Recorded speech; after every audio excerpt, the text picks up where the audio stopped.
Subscribe the Unique Academy's YouTube channel and press the bell icon for latest updates and videos. नमस्कार विद्यार्थी मित्र हो. सुरुवातीला मी unique academy Pune च्या वतीने तुम्हा सर्वांचं हार्दिक स्वागत करतो.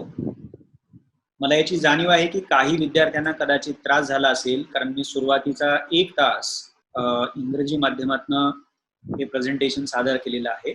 पण आता तुम्हाला काळजी करण्याचं कारण नाहीये, कारण जे मी इंग्रजीमध्ये बोललो आहे ते जशास तसं मराठीमध्ये पण सादर करणार आहे. आणि 2-3 गोष्टी सुरुवातीलाच मी स्पष्ट करतो.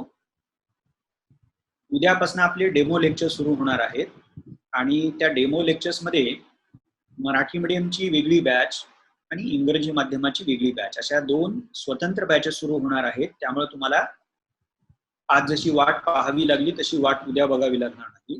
आणि त्यानंतर आपली बॅच जी सुरू होईल त्याच्या तांत्रिक सूचना तुम्हाला आमचे प्रतिनिधी देतीलच, पण ती बॅच देखील माध्यम वाईज स्वतंत्र आयोजित केली जाणार आहे. म्हणजे मराठी माध्यमासाठी वेगळी बॅच असेल आणि इंग्रजी माध्यमासाठी वेगळी बॅच असेल.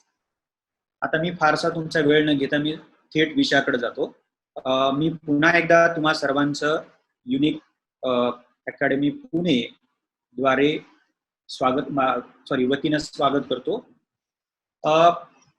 आजचा आपला जो विषय आहे त्या विषयाला सुरू करण्यापूर्वी काही महत्त्वाच्या गोष्टी तुमच्याशी शेअर कराव्याशा मला वाटतायत. आपण सगळेच गेले जवळपास 1.25 महिना झालेले 40 दिवस उलटून गेलेले आहेत. कोविड-19 कोरोना नावाच्या विषाणूमुळे झालेला हा जो साथरोग आहे, ही महामारी आहे, त्या महामारीचा सामना करत आहोत. खरं तर आम्हाला संस्था म्हणून हा विचारही पडला होता, आम्ही भुचकळ्यात पडलो होतो किंबहुना, की अशा प्रकारची ऍक्टिव्हिटी करावी की नाही करावी, कारण अत्यंत कठीण अशा प्रकारची परिस्थिती सध्या आपणा सर्वांसमोर आहे. पण थोड्याशा विचारांती आमच्या अनेक सहकाऱ्यांच्या प्रयत्नातून ही संकल्पना पुढे आली की केंद्र शासन आणि राज्य शासनाने ज्या काही सूचना दिलेल्या आहेत त्याचं पालन करत प्रत्येकाने, मग तुमची भूमिका वेगवेगळी असू शकते, आपापल्या भूमिका जर वठवल्या पार पाडल्या तर एका अर्थाने या सगळ्या प्रक्रियेला योगदान मिळू शकतं. या धारणेतूनच हा जो वेबिनार आहे त्याचं आपण आयोजन केलेलं आहे. मी तुम्हाला लक्षात राहावं यासाठी मुद्द्यांच्या स्वरूपामध्ये काही बाबी समोर मांडतो. स्लाइड्स पण तुम्हाला आदनमधनं दिसत राहतील जसं मी स्पष्टीकरण करत जाईन त्या मुद्द्याचं. मला जी सुरुवात करायची आहे ती म्हणजे आपल्या आजच्या सेमिनारचं जे शीर्षक आहे, टायटल आहे, IAS फाउंडेशन कोर्स. आता हा IAS फाउंडेशन कोर्स या शीर्षकामध्ये IAS हा शब्दप्रयोग आहे, ज्याचं लॉंग फॉर्म आहे इंडियन ऍडमिनिस्ट्रेशन सर्व्हिस. आता हे IAS काय आहे तर अत्यंत सोप्या भाषेमध्ये सांगायचं असेल तर IAS ही IFS, IRS इत्यादी 18 ते 20 प्रकारच्या ज्या सेवा आहेत त्याप्रमाणेच एक महत्वाची नागरी सेवा आहे, सिव्हिल सर्व्हिस आहे. आता नागरी सेवा म्हणजे काय तर नागरी सेवा म्हणजे समाजाच्या ज्या नागरी बाबी आहेत, जबाबदाऱ्या आहेत, नागरी कार्य आहेत, नागरी स्वरूपाची, ज्याला इंग्रजीमध्ये आपण सिव्हिक किंवा सिव्हिल अफेअर्स असं म्हणतो, त्या कार्य आणि जबाबदाऱ्या सांभाळण्याचं काम IAS असेल, IPS असेल, IRS असेल, अशी 18 ते 20 प्रकारची पदे करत असतात किंवा सेवा करत असतात. त्यामुळं IAS म्हणजे दुसरं तिसरं काही नसून ज्या 18 ते 20 प्रकारच्या नागरी सेवा आहेत त्यातली एक महत्वाची सेवा आहे. आणि केवळ आपण IAS बद्दल बोलणार नाही आहोत. IAS हे लोकप्रिय नाव आहे, पण मी पुन्हा पुन्हा त्याचा उल्लेख करत जाईन की 18 ते 20 प्रकारची पदं UPSC, त्याविषयी मी बोलतोच, दरवर्षी भरती करत असते, त्या सर्व पदांबद्दलही मी बोलेन. सो थोडक्यामध्ये नागरी सेवा, सो IAS ही एक नागरी सेवा आहे आणि 18 ते 20 प्रकारच्या इतर सेवा त्याच्यामध्ये आहेत. आता नागरी सेवा म्हणजे जसं मी मगाशी म्हणालो, समाजाच्या नागरी ज्या बाबी आहेत किंवा जी आयाम आहेत त्याची जबाबदारी सांभाळणाऱ्या ह्या सेवा आहेत.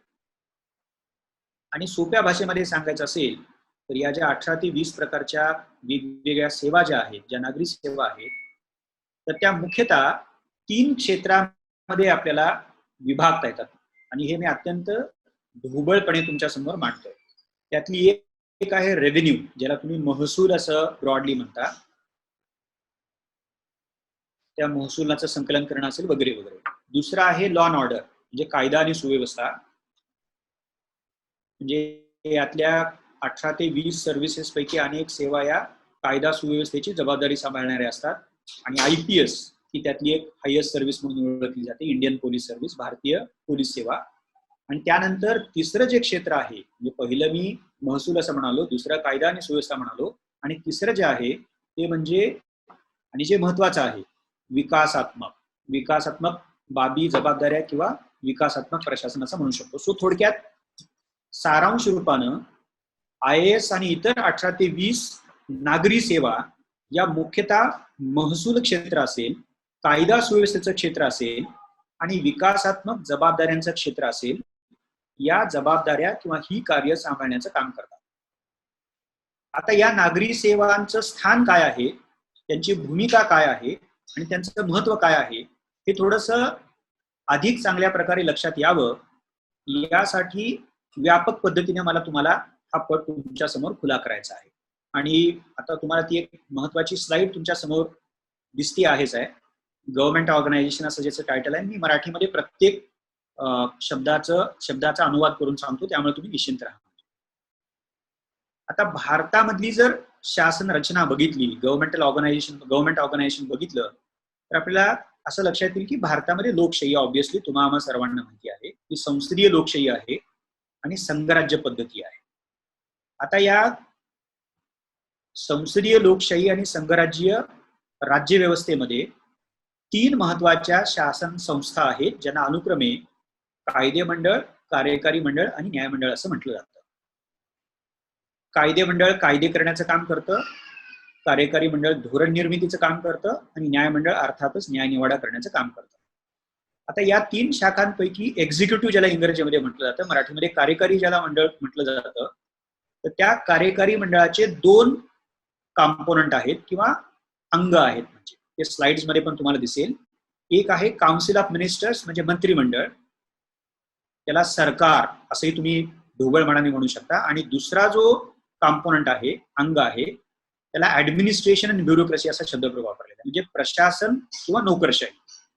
सो कार्यकारी मंडळाची 2 अंग आहेत, एक मंत्रिमंडळ किंवा सरकार शासन आणि दुसऱ्या बाजूला प्रशासन किंवा नोकरशाही. आता या दोन्हीमध्ये फरक जर तुम्ही बघितला तर जे मंत्रिमंडळ आहे ते लोकप्रतिनिधींनी बनलेलं असतं. ज्या पक्षाला किंवा पक्ष आघाडीला लोकसभेमध्ये बहुमत आहे त्या पक्षाचं किंवा पक्ष आघाडीचं सरकार बनतं, म्हणजेच त्यांचं मंत्रिमंडळ बनतं पंतप्रधानांच्या नेतृत्वाखाली आणि राज्यामध्ये अर्थातच मुख्यमंत्र्यांच्या नेतृत्वाखाली. तर कार्यकारी मंडळाचा हा कॉम्पोनंट, हे अंग राजकीय कार्यकारी मंडळ म्हणून ओळखलं जातं. दुसऱ्या बाजूला जे प्रशासन किंवा नोकरशाही हे अंग आहे कार्यकारी मंडळाचं, तिथं मात्र तुम्हाला लोकांद्वारे निवडलेले प्रतिनिधी दिसणार नाहीत, तर उलट हे प्रशासक आणि नोकरशहा स्पर्धा परीक्षेच्या माध्यमातून निवडले जातात. म्हणजे त्यासाठी काही एक विशिष्ट प्रकारची शैक्षणिक पात्रता लागते. ती असल्यानंतर तुम्ही ती परीक्षा लिहू शकता आणि त्या परीक्षेतनं तुम्ही यशस्वीरित्या पात्र होऊन त्या संबंधित पदावरती जाऊ शकता. सो या कार्यकारी मंडळातील 2 अंगांमधला मुख्य फरक जर काय असेल तर मंत्रिमंडळ जे लोकप्रतिनिधींनी बनलेलं असतं ते राजकीय स्वरूपाचं आहे, तर दुसऱ्या बाजूला प्रशासन किंवा नोकरशाही हे कार्यकारी मंडळाचं दुसरं अंग हे स्पर्धा परीक्षेच्या माध्यमातून निवडलं गेलेलं आहे. यातला दुसरा मुख्य फरक आहे, मग आपण पुढे जाऊया. हे जे मंत्रिमंडळ आहे त्याची एक मुदत ठरलेली असते आणि ते मॅक्सिमम मुदत 5 वर्ष आहे. त्याच्या आधी देखील मंत्रिमंडळ बरखास्त होऊ शकतं काही कारणांमुळे. पण जर प्रशासनाचा कार्यकाल बघितला किंवा मुदत बघितली तर प्रशासन किंवा नोकरशाहीची मुदत ही 5 वर्षाची अशी नसते, तर त्यासाठी 60 वर्ष, 62 वर्ष किंवा 65 वर्ष अशा प्रकारची वयोमर्यादा निश्चित केलेली आहे. याचा अर्थच असा आहे की प्रशासनाची जर आपण मंत्रिमंडळाशी तुलना केली तर मंत्रिमंडळाचा कालावधी 5 वर्षाचा म्हणजे अत्यंत मर्यादित आहे. म्हणून मंत्रिमंडळाला अस्थायी अंग असं म्हटलं जातं. तर प्रशासन किंवा नोकरशाहीला कार्यकारी मंडळाचं स्थायी अंग असं म्हटलं जातं. आणि इथं मला या दुसऱ्या फरकाच्या संदर्भामध्ये एक महत्वाचं स्पष्टीकरण द्यायचं आहे आणि तिथून मग आपण पुढे जाऊयात आपल्या विषयाकडं. की जर मंत्रिमंडळ अस्थायी स्वरूपाचा असेल म्हणजे त्याचा कालावधी 5 वर्षाचा असेल आणि प्रशासन किंवा नोकरशाही स्थायी स्वरूपाचा असेल तर या प्रशासनाचं किंवा नोकरशाहीचं स्थायित्व हे वैशिष्ट्य या प्रशासनाला अत्यंत महत्वाचं स्थान प्रदान करतात. ते कुठल्या अर्थानं तर त्याला ढोबळ म्हणानी बऱ्याच विद्यार्थी आणि पालकांनाही माहिती असेल की देशाच्या कारभारामध्ये भारतीय राज्यव्यवस्थेच्या कारभार प्रक्रियेमध्ये सातत्याची हमी देण्याचं काम हे प्रशासन करू शकतं. कारण प्रशासन दर 5 वर्षांनी निवडलं जात नाही तर प्रशासनाची मुदत ही दीर्घ असते, ते स्थायी स्वरूपाचं असतं. हा एक महत्वाचा फरक त्यातला आहे. आता या प्रशासनाचा नोकरशाहीचा रोल काय, तिचं काम काय आहे तर एक काम सर्वांना माहिती आहे ते म्हणजे कायदे मंडळानं केलेले कायदे आणि कार्यकारी मंडळानं ठरवलेली निर्धारित केलेली सार्वजनिक धोरणं या दोन्हीची अंमलबजावणी करण्याचं काम प्रशासन किंवा नोकरशाही करते. मी परत रिपीट करतो, या प्रशासन आणि नोकरशाहीची भूमिका काय आहे, कार्य काय आहे तर एक कायदे आणि धोरणांची अंमलबजावणी करणं. पण मला दुसऱ्या एका कामाकडेही लक्ष वेधायचं आहे. जेव्हा हे प्रशासक आणि नोकरशहा वरिष्ठ पदावरती जातात, विराजमान होतात तेव्हा ते आपल्या लोकप्रतिनिधींना, ज्यांना ढोबळ भाषेमध्ये आपण मंत्री असं मानतो, जेव्हा ते उपसचिव सचिव पदावरती विराजमान होतात तिथपर्यंत ते जातात तेव्हा ते आपल्या संबंधित खात्याच्या विभागाच्या मंत्र्याला सल्ला देण्याचं काम करतात. सो सल्ला पुरवणं. आता हा जो सल्ला असेल किंवा इतर प्रकारचं ज्याला आपण इनपुट म्हणूया तर हा सल्ला किंवा माहिती असेल, आकडेवारी असेल, इतर प्रकारच्या बाबी असतील ज्या प्रशासनाद्वारे त्या विभागाच्या मंत्र्यापर्यंत ज्या पोहोचवल्या जातात तर त्या देखील एक महत्वाचा रोल प्ले करतात. ते म्हणजे धोरणांसाठी आवश्यक असणारी माहिती संकलित करणं.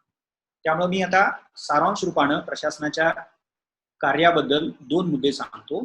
त्यातला एक रिपीट मी केलेला आहे की कायदे आणि धोरणांची अंमलबजावणी करणं आणि दुसऱ्या बाजूला एका विशिष्ट पातळीनंतर म्हणजे त्या पदावरती गेल्यानंतर धोरणांच्या निर्मितीमध्ये देखील सल्ला असेल, माहितीचं संकलन असेल या माध्यमातून योगदान देणं आहे.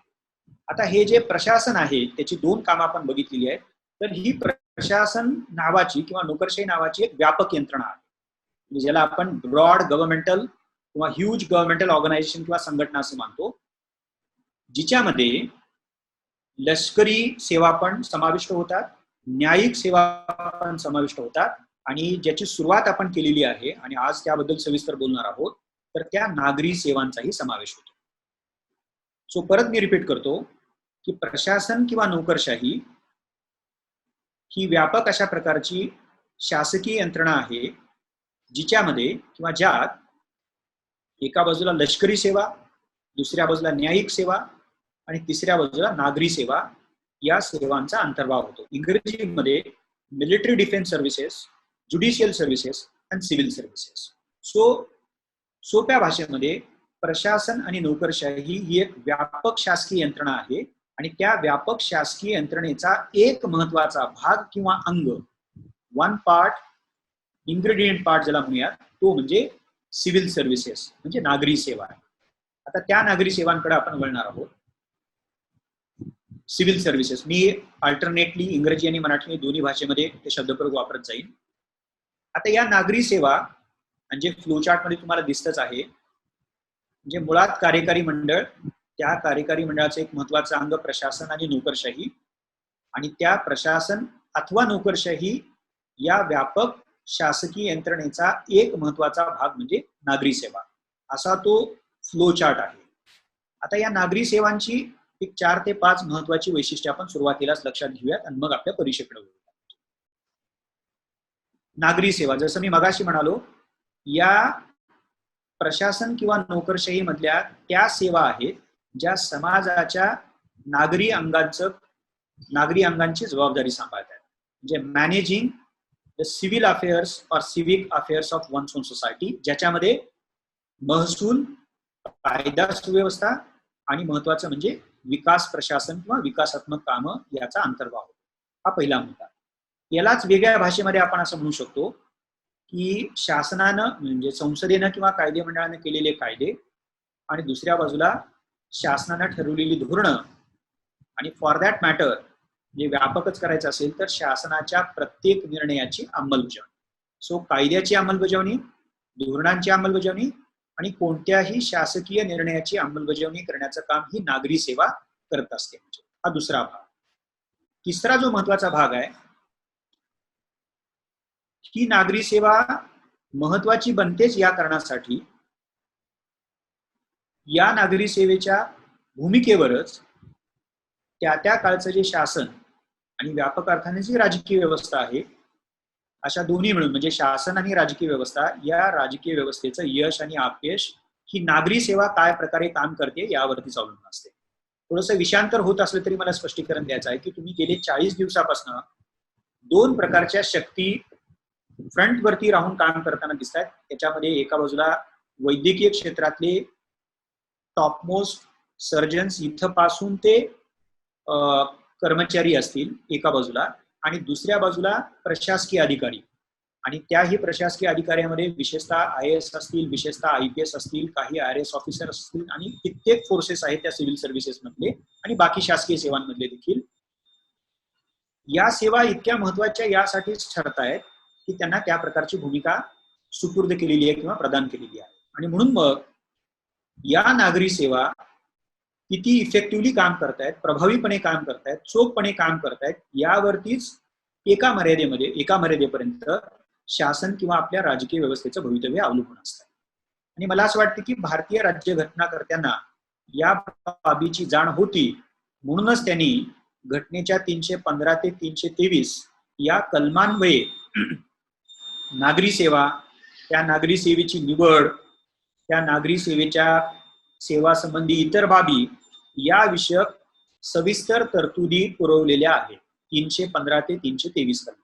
या 315 ते 323 कलमांपैकी एक जी महत्वाची तरतूद आहे त्याच्याकडे मला तुमचं लक्ष वेधायचं आहे, आणि ती म्हणजे या नागरी सेवांच्या निवडीसाठी, या नागरी सेवांच्या भरतीसाठी कॉन्स्टिट्यूशन मध्येच म्हणजे राज्यघटनेमध्येच कलम 315 अन्वये युनियन पब्लिक सर्व्हिस कमिशन, केंद्र लोकसेवा आयोग या आयोगाची केलेली तरतूद. सो नागरी सेवांचं काम थोडक्यामध्ये आपण पाहिलं, त्यांचं महत्व या अर्थाने आहे की त्यांच्या यशापेशावरती एका अर्थानं आपल्या शासनाचं आणि राज्यव्यवस्थेचं यशापेशा अवलंबून असतं. आणि म्हणूनच मग आपल्या घटनाकर्त्यांनी ही बाब नंतरच्या राज्यकर्त्यांवरती न सोपवता राज्यघटनेमध्येच त्या विषयक महत्वाच्या तरतुदी केलेल्या आहेत. आणि त्यातलीच महत्वाची तरतूद ज्याचा मी मगाशी उल्लेख केलेला आहे, केंद्र लोकसेवा आयोगाची तरतूद. आता हा जो केंद्र लोकसेवा आयोग आहे, ही UPSC जी आहे, ही एक घटनात्मक संस्था आहे. आणि तिचं काम काय आहे तर या UPSC नावाच्या केंद्र लोकसेवा आयोग नावाच्या संस्थेद्वारा वेगवेगळ्या शासकीय सेवांच्या भरतीसाठी वेगवेगळ्या प्रकारच्या परीक्षांचं आयोजन केलं जातं. म्हणजे दोन शब्दप्रयोग मी वापरलेले आहेत. वेगवेगळ्या सेवांच्या भरतीसाठी, शासकीय सेवांच्या भरतीसाठी वेगवेगळ्या परीक्षांचं आयोजन. आणि आज ज्या नागरी सेवा आणि नागरी सेवा परीक्षेविषयी बोलणार आहोत तर ती आयोगाद्वारे घेतल्या जाणाऱ्या अनेक परीक्षांपैकी एक परीक्षा आहे. याच्याकडे मला तुमचं लक्ष वेधायचं होतं. सो आता आपण आपल्या आजच्या सेमिनारच्या मुख्य विषयाकडे बोलूया. सो UPSC म्हणजे केंद्र लोकसेवा आयोग, ज्याचं मुख्य काम आहे नागरी सेवांच्या भरतीसाठी दरवर्षी परीक्षेचं आयोजन करणं. आणि या परीक्षेला काय म्हणून ओळखलं जातं तर कॉमन पार्लन्स मध्ये सिव्हिल सर्व्हिसेस एक्झामिनेशन, नागरी सेवा परीक्षा म्हणून ओळखलं जातं. आता या नागरी परीक्षेची काही महत्वाची वैशिष्ट्ये आहेत आणि त्या वैशिष्ट्यांचं आपण अधोरेखन करून आपण पुढे जाऊयात. पहिलं जे वैशिष्ट्य आहे, ही परीक्षा आयोगाद्वारे ज्या वेगवेगळ्या प्रकारच्या परीक्षा आयोजित केल्या जातात त्यापैकी एक परीक्षा आहे. मी परत रिपीट करतोय, मुद्दा क्रमांक 1. मुद्दा क्रमांक 2, ही जी परीक्षा आहे ती स्पर्धात्मक परीक्षा आहे, कारण अत्यंत मर्यादित प्रमाणातील पदांसाठी अनेक विद्यार्थी परस्परांशी स्पर्धा करतात आणि म्हणून मग या परीक्षेला स्पर्धात्मक परीक्षा असं म्हटलेलं आहे. तिसरी जी महत्वाची बाब आहे, या परीक्षेमध्ये पात्र होण्यासाठी आधीच 35 किंवा 40% गुणमर्यादा असं कुठलंही प्रीसेट क्वालिफाईंग मेरिट डिफाईन केलेलं नाहीये. याचाच अर्थ असा होतो की तुम्हाला त्या वर्षीची जी पदं आहेत त्यासाठीचे जे अर्ज आहेत ते भरावे लागतात, इतर विद्यार्थ्यांची स्पर्धा करावी लागते, त्या कट ऑफ एवढे मार्क तुम्हाला किमान मिळावे लागतात, त्या टप्प्यातून तुम्ही यशस्वीरित्या पार होता. सो पूर्व परीक्षा, मुख्य परीक्षा, मुलाखत आणि अशा तिन्ही टप्प्यातनं यशस्वीरित्या गेल्यानंतर तुमचा रँक म्हणजे त्याच्याही आधी तुम्हाला मिळालेले गुण, त्या आधारित तुमचा रँक, तुम्ही दिलेले सर्व्हिस प्रेफरन्सेस असतील आणि तुमचा प्रवर्ग असेल, या सगळ्यांचा विचार करून तुम्ही यशस्वी होता अथवा होत नाही, किंवा पात्र होता किंवा होत नाही, किंवा तुम्हाला अमुक एक प्रकारची सेवा अलॉट केली जाते म्हणजे दिली जाते. हा एक भाग त्याच्यामधला आहे. याखेरीज ज्या महत्वाच्या वैशिष्ट्याकडे आपल्याला जायचं आहे ते म्हणजे या परीक्षेमध्ये 3 स्टेजेस आहेत, ज्याची चर्चा आपण अत्यंत डिटेलमध्ये पुढे करूया. आता पूर्व परीक्षा, मुख्य परीक्षा आणि मुलाखत. त्याखेरीज या परीक्षेचं आणखीन एक महत्वाचं वैशिष्ट्य म्हणजे तुम्ही जर या परीक्षेचा सिलेबस बघितला तर त्यामध्ये चालू घडामोडीचा, करंट इव्हेंटचा कॉम्पोनंट हा फार महत्वाचा आहे.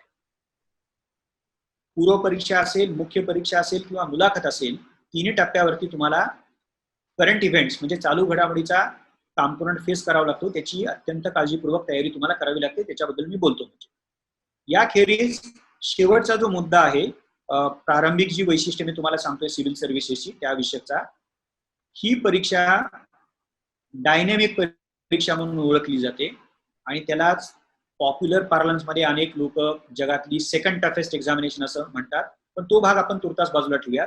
डायनेमिक म्हणजे ही परीक्षा अत्यंत गतिशील अशा प्रकारची आहे. त्याचा साधा अर्थ असा आहे की विषय जरी तेच असले, तोच अभ्यासक्रम असला, प्रिलिम्स, मेन्स, इंटरव्ह्यू त्याचं ठरलेलं स्वरूप जरी असलं, तर या प्रत्येक टप्प्यामध्ये जे प्रश्न विचारले जातात त्या प्रश्नांचं स्वरूप मात्र दरवर्षी बदलत जाताना तुम्हाला दिसतं. याचाच अर्थ असा आहे की आयोगाला विद्यार्थ्यांकडनं अशी अपेक्षा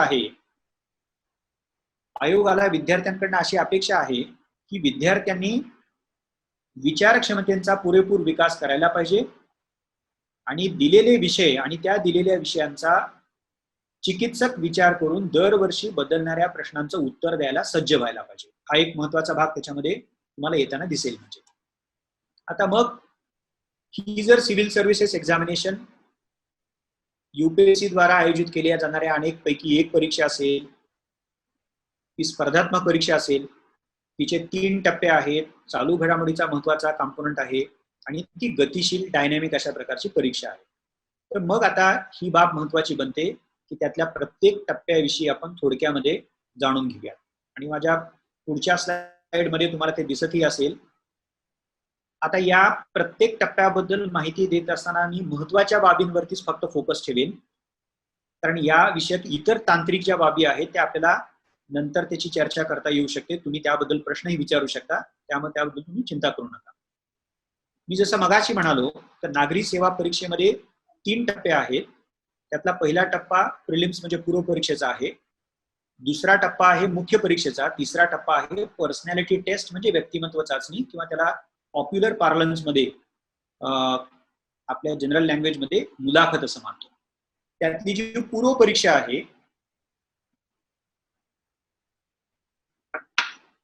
त्या पूर्व परीक्षेमध्ये 2 विषय आहेत. त्यातला एक विषय आहे जनरल स्टडीज आणि दुसरा आहे सिव्हिल सर्व्हिसेस ऍप्टिट्यूड टेस्ट. आणि या प्रत्येक विषय किंवा पेपरला 200 गुण आहेत. सो दोन्ही विषयांची गोळाबेरीज ही 400 गुणाची होते. आता या पूर्व परीक्षेचं स्वरूप काय असेल तर त्या बाबतीमध्ये मी 4 शब्द प्रयोग सांगतो, ते अधोरेखित करून ठेवा. त्यातला पहिला आहे की ही पूर्व परीक्षा वस्तुनिष्ठ स्वरूपाची म्हणजे ऑब्जेक्टिव्ह टाईपची परीक्षा आहे. साधी बाब आहे, म्हणजे तुम्हाला इथं काही लिहायचं नाहीये, ही डिस्क्रिप्टिव्ह प्रकारची एसे टाईप एक्झामिनेशन नाहीये. पूर्व परीक्षा ही वस्तुनिष्ठ स्वरूपाची आहे. नंबर 2, दुसरा शब्द प्रयोग, ही बहुपर्यायी प्रश्नांनी बनलेली आहे, म्हणजे based on multiple choice questions. म्हणजे तुम्हाला 4 पैकी एका पर्यायाची निवड करायची आहे. नंबर 3, यास निगेटिव्ह मार्किंग सिस्टीम म्हणजे नकारात्मक गुणपद्धती आहे. म्हणजे तुमच्या एका प्रश्नाचं उत्तर जर चुकलं, म्हणजे सोप्या भाषेमध्ये चुकीच्या प्रश्नासाठी तुम्हाला शिक्षा म्हणजे दंड होणार आहे, सॉर्ट म्हणजे पेनल्टी आपण त्याला असं मानतो. एका प्रश्नाचं जर उत्तर चुकलं तुमचं, तर त्या प्रश्नाला असलेल्या गुणापैकी 1/3 किंवा 33% गुण कमी केले जातात. सो ही बाब विद्यार्थ्यांनी पूर्व परीक्षेच्या बाबतीमध्ये कायमच लक्षात ठेवायला पाहिजे. आणि चौथा त्यातला जो शब्दप्रयोग आहे, ज्यातनं आपण पूर्व परीक्षेचं स्वरूप लक्षात घेण्याचा प्रयत्न करतोय, ते म्हणजे ही परीक्षा क्वालिफाईंग टेस्ट आहे. म्हणजे क्वालिफाईंग म्हणजे पात्रता परीक्षा आहे. मी परत रिपीट करतो 4 शब्दप्रयोग ज्यातनं आपण पूर्व परीक्षेचं स्वरूप लक्षात घेण्याचा विचार करतोय. 1, वस्तुनिष्ठ प्रकारची परीक्षा आहे. नंबर 2, बहुपर्यायी प्रश्नांनी बनलेली आहे. नंबर 3, नकारात्मक गुणपद्धती आहे. आणि नंबर 4, ही पात्रता परीक्षा आहे. आता ह्या प्राथमिक बाबी अधोरेखित केल्यानंतर काही इतर महत्वाच्या बाबी पूर्व परीक्षेच्या बाबतीमध्ये मला स्पष्ट करायच्या आहेत. त्या कुठल्या आहेत? पहिली बाब, ही पात्रता परीक्षा असल्यामुळं विद्यार्थ्याला या परीक्षेमध्ये पात्र व्हावंच लागतं आणि पात्र झालेल्या विद्यार्थ्यांनाच मुख्य परीक्षा लिहिता येते. ही खरं पाहता अत्यंत बेसिक अशी बाब आहे, पण मला सांगणं महत्वाचं वाटतं. नंबर 1. नंबर 2, या परीक्षेचं जर स्वरूप तुम्ही बघितलं, ज्याच्या विषयात मी 4 शब्दप्रयोग सांगितले, तर त्यातनं तुम्हाला आता लक्षात आलं असेल की अनेक विद्यार्थी जर ही परीक्षा देत असतील आणि त्यात कठोर कॉम्पिटिशन असेल, शिवाय ही परीक्षा निगेटिव्ह मार्किंग सिस्टीमसाठी ओळखली जात असेल, तर माझा या परीक्षेचा अभ्यास हा अत्यंत अचूक आणि नेमका असायला पाहिजे. सो प्रिलिम्सच्या बाबतीमध्ये सर्वच उमेदवारांनी विद्यार्थ्यांनी ही काळजी घेणं गरजेचं आहे की तुम्ही जे वाचाल त्याची व्यवस्थित रिव्हिजन, त्याची उजळणी होणं गरजेचं आहे आणि तुमच्या तयारीमध्ये अचूकता आणि नेमकेपणा याची हमी तुम्हाला देता यायला पाहिजे. आणि मग आता आपण दुसऱ्या टप्प्याकडे वळूयात. जो दुसरा टप्पा या नागरी सेवा परीक्षांमध्ये महत्वाचा म्हणून ओळखला जातो, तो म्हणजे मुख्य परीक्षा. तुमच्या स्लाइड्समध्ये दिसतंय ते, या मुख्य परीक्षेसाठी मेन्स एक्झामिनेशनसाठी 1750 गुण म्हणजे 1750 गुण इतकं वेटेज म्हणजे सबस्टॅन्शियल वेटेज याला म्हणूयात आपण, या मुख्य परीक्षेला ठेवण्यात आलेलं आहे. या मुख्य परीक्षेमध्ये एक एसे म्हणजे निबंध, ज्याला 250 गुण आहेत आणि निबंधाच्या पेपरमध्ये 2 विषयांवरती तुम्हाला निबंध लिहायचा आहे आणि त्यासाठी अर्थातच तुम्हाला 3 तासाचा वेळ दिलेला असतो. सो निबंध 250 गुण, 2 विषयांवरती तुम्हाला निबंध लिहायचा आहे आणि तुम्हाला 180 मिनिटांचा म्हणजे 3 तासाचा अवधी दिला आहे. दुसरा जो विषय मेन्स एक्झामिनेशन म्हणजे मुख्य परीक्षेमध्ये आहे, तो म्हणजे सामान्य अध्ययन, जनरल स्टडीज. या सामान्य अध्ययन विषयाचे एकूण 4 पेपर्स आहेत, कंसामध्ये ते लिहिलेलं आहे, ज्याला GS 1, 2, 3, 4 या व्यापक अर्थाने ओळखलं जातं. या प्रत्येक GSच्या विषयाला 250 गुण आहेत आणि जर एकंदर तुम्ही बेरीज केली तर सामान्य अध्ययनाला एकूण 1000 गुण निर्धारित केलेले दिसतात. त्या सिलेबसकडे मी नंतर येतो. तिसरा जो विषय मुख्य परीक्षेमध्ये महत्वाचा आहे, त्याला ऑप्शनल विषय असं म्हटलंय, ऑप्शनल सब्जेक्ट म्हणजे वैकल्पिक विषय. UPSC मुख्य परीक्षेमध्ये प्रत्येक उमेदवाराला एक वैकल्पिक विषय, नाव बघा त्याचं वैकल्पिक म्हणजे ऑप्शनल, UPSCनं जवळपास 40 ते 45 विषयांची यादी दिलेली आहे आणि त्या यादीतून उमेदवार आपल्या इच्छेप्रमाणे आपलं एज्युकेशनल बॅकग्राऊंड, शैक्षणिक पार्श्वभूमी लक्षात ठेवून वैकल्पिक विषयांची निवड करू शकतो. आता या वैकल्पिक विषयाला एकूण 500 गुण आहेत, मात्र हा वैकल्पिक विषय 2 पेपरमध्ये विभागलेला असतो. उदाहरण, तुमचा जर इतिहास हा वैकल्पिक विषय असेल तर इतिहासाचा पेपर 1 250 गुण आणि इतिहासाचा पेपर 2 250 गुण असे दोन्ही मिळून इतिहास नावाच्या वैकल्पिक विषयाचे 500 गुण होते. सो निबंधाचे 250, सामान्य अध्ययनाचे 1000 आणि वैकल्पिक विषयांचे 500 गुण अशी तिन्ही विषयांची गोळाबेरीज म्हणजे त्यांच्या गुणांची गोळाबेरीज होते 1750. आता त्याखेरीज तुम्हाला आणखीन एक चौथा आरो तुमच्या स्लाइडमध्ये दिसतोय, तो म्हणजे लँग्वेज पेपर्स असं म्हटलंय. भाषा विषयांचे 2 पेपर्स आहेत किंवा सब्जेक्ट म्हणत त्याला. त्यातला एक आहे ज्याला कंपल्सरी इंग्लिश म्हणजे अनिवार्य इंग्रजी आणि दुसरा आहे इंडियन लँग्वेज म्हणजे कॉन्स्टिट्यूशन मध्ये ज्या भारतीय भाषा दिलेल्या आहेत त्या भाषांपैकी एक भाषा भारतीय भाषा म्हणून तुम्हाला निवडावी लागते, ती पण अनिवार्य आहे, पण चॉईस तुम्हाला आहे, तुम्हाला जी भाषा निवडायची आहे ती भाषा निवडू शकता. सो हे जे दोन, एका बाजूला अनिवार्य इंग्रजी आणि तुमच्या पसंतीनुसार निवडलेली भारतीय भाषा, हे दोन्ही पेपर थोडेसे वेगळे डील केलेले आहेत मुख्य परीक्षेमध्ये युपीएससीनं. ते कोणत्या अर्थाने वेगळे डील केलेले आहेत तर हे दोन्ही भाषेचे पेपर क्वालिफाईंग पेपर आहे, म्हणजे ते पात्रता विषय किंवा पेपर्स आहेत. याचा साधा अर्थ असा आहे की या दोन्ही विषयांमध्ये विद्यार्थ्याला पात्र व्हावं लागतं. त्यात पात्र झाले तरच तुमचे इतर म्हणजे वैकल्पिक विषयांचे पेपर्स आहेत, सामान्य अध्ययनाचे पेपर्स आहेत किंवा एसएचा पेपर आहे, या पेपरची असेसमेंट केली जाते, म्हणजे तपासले जातात. अन्यथा तुम्ही जर दोन्ही लँग्वेज पेपर्समध्ये अपात्र ठरलात, सोप्या भाषेमध्ये फेल ठरलात किंवा दोन पैकी एका भाषेमध्ये तुम्ही पात्र होऊ शकला नाही म्हणजे अपात्र ठरलात, तरी देखील तुमचा मुख्य परीक्षेचा इतर कोणताही पेपर असेस केला जात नाही. याचा अर्थच असा होतो की तुम्ही लँग्वेज पेपर्समध्ये पात्र न ठरल्यामुळं तुमची मुख्य परीक्षा त्या वर्षीची वाया गेलेली आहे. सो मी विद्यार्थी आणि पालकांचं या बाबीकडे लक्ष वेधू इच्छितो की हे जे दोन लँग्वेज पेपर्स आहेत ते पात्रता स्वरूपाचे विषय आणि पेपर्स असल्यामुळं त्यामध्ये पात्र पाहावंच लागतं, अन्यथा आपण त्या वर्षीची मुख्य परीक्षा गमावली आहे असा त्याचा अर्थ होऊ शकतो. पण हे क्वालिफाईंग पेपर्स असल्यामुळं त्यात मिळालेले जे गुण आहेत तर ते गुण मुख्य परीक्षेच्या एकंदर गुणामध्ये म्हणजे एकूण गुणामध्ये मोजले जात नाही, म्हणजे लक्षात घेतले जातात, ओके, पण ते मोजले जात नाहीत. म्हणून मग मुख्य परीक्षेचे गुण किती असा जर प्रश्न विचारला तर आपण स्लाइडमध्ये ते ठेवलेलं आहे 1750 गुण, ज्याच्यामध्ये 250 एसएचे आहेत, जनरल स्टडीज 1000 आणि वैकल्पिक विषयाचे 500 गुण आहेत, असे 1750 आहेत. आता 2-3 गोष्टी इतर मुख्य परीक्षेबद्दल बोलतो आणि मग पुढे जाऊयात आपण. नंबर 1, मुख्य परीक्षा हा नागरी सेवा परीक्षेतला अत्यंत महत्वाचा टप्पा या कारणासाठी आहे की या मुख्य परीक्षा नामक टप्प्याला 1750 इतकं वेटेज दिले, म्हणजे 1750 गुण निर्धारित करून महत्वाचं स्थान दिलेलं आहे. सो ऑब्व्हियसली त्यातनं सगळ्यांनाच ते लक्षात आलं असेल. नंबर 2, या टप्प्याचं अजून एक वैशिष्ट्य आहे की सिलेबस अत्यंत विस्तृत युपीएससीने दिलेला आहे. त्यातला एक विषय तर ज्याला ऑप्शनल असंच नाव आहे, ते विद्यार्थी स्वतःच्या पसंतीप्रमाणे निवडू शकतात. सो हा परीक्षेचा तो टप्पा आहे ज्याला एका बाजूला जास्त वेटेज आहे, पण दुसऱ्या बाजूला विद्यार्थी जास्तीत जास्त गुण मिळवण्याचं टार्गेट या टप्प्याच्या बाबतीमध्ये म्हणजे मुख्य परीक्षेच्या बाबतीमध्ये सेट करू शकतात. त्यामुळे ही बाब कायमच आपण लक्षात ठेवूया. आता या व्यतिरिक्त 2-1 प्रायमरी गोष्टी सांगून आपण पुढे जाऊया.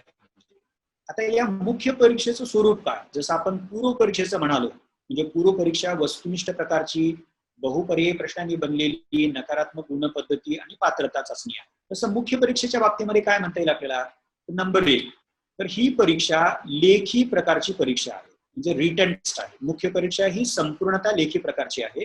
आणि नंबर 2, या परीक्षेमध्ये जे गुण तुम्हाला प्राप्त होणार आहेत तर हे गुण तुमचं अस्तित्वच एका अर्थाने या परीक्षेमधलं ठरवणार आहे. त्यामुळं निबंध असेल, सामान्य अध्ययनाचे 4 पेपर्स असतील किंवा वैकल्पिक विषय असेल, या प्रत्येक पेपरमध्ये जितके जास्तीत जास्त गुण तुम्ही मिळवाल तेवढी तुमची मुख्य परीक्षेची टॅली म्हणजे गुण तुमचे वाढतील आणि तुमचा पुढचा टप्पा हा जास्त सुकर होईल किंवा सुलभ होईल. त्यामुळं एक, ही संपूर्ण परीक्षा लेखी प्रकारची आहे. आणि नंबर 2 या परीक्षेमध्ये तुम्ही जेवढे जास्त गुण मिळवाल तेवढा तुम्हाला जास्त फायदा होईल, जेणेकरून तुमचा पुढचा प्रवास हा सुकर होईल. याखेरीज इतर ज्या बाबी आहेत त्या इतर बाबी मी नंतर बोलेनच, म्हणजे कारण प्रिपरेशनच्या बाबतीमध्ये बोलत असताना मला मुख्य परीक्षेबद्दल आणखीन सविस्तर सांगायचं आहे. आता जे विद्यार्थी प्रिलिम्स मध्ये पात्र झालेले आहेत आणि त्यांनी मुख्य परीक्षा लिहिलेली आहे, आता त्या सगळ्याच मुख्य परीक्षा लिहिणाऱ्या विद्यार्थ्यांना मुलाखतीसाठी बोलवलं जात नाही. तर मुख्य परीक्षा लिहिलेल्या त्या विद्यार्थ्यांना मुलाखतीसाठी बोलवलं जातं ज्या विद्यार्थ्यांना त्या वर्षीचे कट ऑफ गुण ज्याला मानतो आपण. आता हे कट ऑफ गुण किती असतात 1750 पैकी, हे आधी काहीही ठरलेलं नसतं. दरवर्षी पदांची संख्या किती आहे, किती विद्यार्थी परीक्षा देत आहेत, त्या वर्षी परीक्षा देणाऱ्या विद्यार्थ्यांच्या तयारीची गुणवत्ता किती आहे, त्या वर्षी आयोगाने जे पेपर काढलेले आहेत, म्हणजे विद्यार्थ्यांना जे पेपर पुरवलेले आहेत, त्या पेपरची डिफिकल्टी लेवल किती आहे, अशा असंख्य घटकांच्या आधारे हा जो कट ऑफ असतो मुख्य परीक्षेचा, तर हा कट ऑफ कधी वाढत असतो, कधी कमी होत असतो. त्यामुळे त्या कट ऑफ पेक्षा जास्त गुण विद्यार्थ्यांना मिळाले, त्या विद्यार्थ्यांनाच आयोग मुलाखतीसाठी बोलावतो. सो ही बाब आपण सुरुवातीलाच लक्षात घ्यायला पाहिजे. पर्सनॅलिटी टेस्ट हा जो तिसरा टप्पा, म्हणजे एक तर हा नागरी सेवा परीक्षेतला तिसरा आणि अखेरचा टप्पा आहे, त्याला ढोबळ भाषेमध्ये मुलाखत असंही म्हटलेलं आहे, पण आयोगाने जो शब्दप्रयोग वापरलेला आहे तो व्यक्तिमत्व चाचणी, आणि ही बाब अत्यंत महत्वाची आहे. नंबर 1. नंबर 2, यासाठी 275 गुण म्हणजे 275 मार्क्स निर्धारित केलेले आहेत. नंबर 3, मुलाखतीसाठी आयोगानं औपचारिक अर्थानं कोणताही सिलेबस दिलेला नाहीये, मात्र काही महत्वाच्या सूचना त्यांच्या गाईडलाईन्स मध्ये दिलेल्या आहेत. त्या सूचना तुम्हाला कुठेही पाहायला मिळतील आणि त्याच्याबद्दल मी नंतर बोलतो. तरी देखील ही जी व्यक्तिमत्व चाचणी किंवा ही जी मुलाखत नावाचा टप्पा, हा मुलाखत नावाचा जो टप्पा आहे, त्याची तयारी करत असताना विद्यार्थ्यांना एका बाबीचं भान ठेवायचं आहे, आणि ती बाब म्हणजे डिटेल ऍप्लिकेशन फॉर्म. म्हणजे विद्यार्थी जेव्हा मुख्य परीक्षेसाठी पात्र होतात तेव्हा त्यांना हा अत्यंत सविस्तर अशा प्रकारचा अर्ज भरावा लागतो, डिटेल्ड ऍप्लिकेशन फॉर्म. युपीएससीने गेल्या वर्षी त्याच्यामध्ये काही चेंजेस केलेले आहेत, पण त्या टेक्निकल डिटेल्स बद्दल आपण आता नको बोलायला. मी एवढंच तुम्हाला सांगेल की विद्यार्थी मुख्य परीक्षेला पात्र ठरल्यानंतर प्रत्येक विद्यार्थ्याला, म्हणजे प्रत्येक पात्र विद्यार्थ्याला एक अर्ज भरावा लागतो, आणि त्या अर्जाचं नाव आहे डिटेल ऍप्लिकेशन फॉर्म. आता या डिटेल ऍप्लिकेशन फॉर्म मध्ये जी माहिती भरली जाते, त्या माहितीच्या आधारेच मुलाखत मंडळ त्या संबंधित उमेदवाराची मुलाखत घेत असतं. आता मी मुलाखत मंडळ हा एक शब्दप्रयोग वापरलाय, त्याच्याबद्दलही मी बोलतो. आता हा डिटेल ऍप्लिकेशन फॉर्म सोप्या भाषेमध्ये उमेदवारानं स्वतःविषयक आयोगाला कळवलेली माहिती, त्याला तुम्ही बायोडेटा, व्यक्तिगत माहिती किंवा पर्सनल इन्फॉर्मेशन असंही म्हणू शकता. आता या इन्फॉर्मेशन मध्ये 4 ते 5 महत्वाचे घटक असतात, आणि हाच एका अर्थानं म्हणजे अनौपचारिक अर्थानं मुलाखतीसाठीचा किंवा व्यक्तिमत्व चाचणीसाठीचा सिलेबस म्हणू शकता. पण परत लक्षात ठेवा, आयोगानं औपचारिक अर्थानं सिलेबस दिलेला नाहीये, पण डॅफ हा घटक आपण सिलेबसच आहे, जणू सिलेबसच आहे या अर्थाने पाहू शकतो. तर या डॅफ मध्ये काय आहे, एक, तुम्ही तुमचं नाव, तुमच्या आई वडिलांचं नाव आणि आडनाव लिहित असता. नंबर 2, ठिकाणं तुम्हाला भरावी लागतात, म्हणजे तुमचं जन्मस्थळ काय आहे, तुमचं नेटिव्ह प्लेस काय, मूळ ठिकाण काय आहे, मग त्याचा तालुका आहे, जिल्हा आहे, विभाग आहे, राज्य आहे, ही माहिती भरावी लागते. तिसरी जी महत्वाची माहिती तुमच्या डॅप मध्ये तुम्ही भरता ती म्हणजे शैक्षणिक माहिती, म्हणजे तुमचं 10वी 12वी, तुमचं पदवी शिक्षण. मग त्या संबंधी माहिती भरत असताना तुम्ही कोणत्या शिक्षण संस्थांमध्ये होता, त्याची नावं तुम्हाला त्याच्यामध्ये भरायची असतात, तुम्हाला त्या त्या टप्प्यावरती मिळालेले गुण भरायचे असतात. सो ही सगळी सविस्तर अशा प्रकारची शैक्षणिक माहिती म्हणजे एज्युकेशनल इन्फॉर्मेशन तुम्हाला त्या डॅप मध्ये भरावी लागते. आणि त्याखेरीज एक महत्वाचा कॉलम त्या डॅप मध्ये असतो, ज्याला नाव आहे एक्स्ट्रा करिक्युलर ऍक्टिव्हिटीज, म्हणजे अभ्यासेतर बाबी ज्याला आपण म्हणू शकतो, एक्स्ट्रा करिक्युलर ऍक्टिव्हिटीज. त्याच्यामध्ये तुम्ही कोणत्या तरी स्पोर्ट्समध्ये भाग घेतला असेल, वेगवेगळ्या प्रकारच्या स्पर्धांमध्ये तुम्ही भाग घेतला असेल, त्याखेरीज तुम्ही काही विशिष्ट प्रकारचे छंद जोपासलेले असतील, कदाचित असंही होऊ शकतं की तुम्ही कोणत्या तरी सामाजिक उपक्रमामध्ये सहभागी झालेला असाल.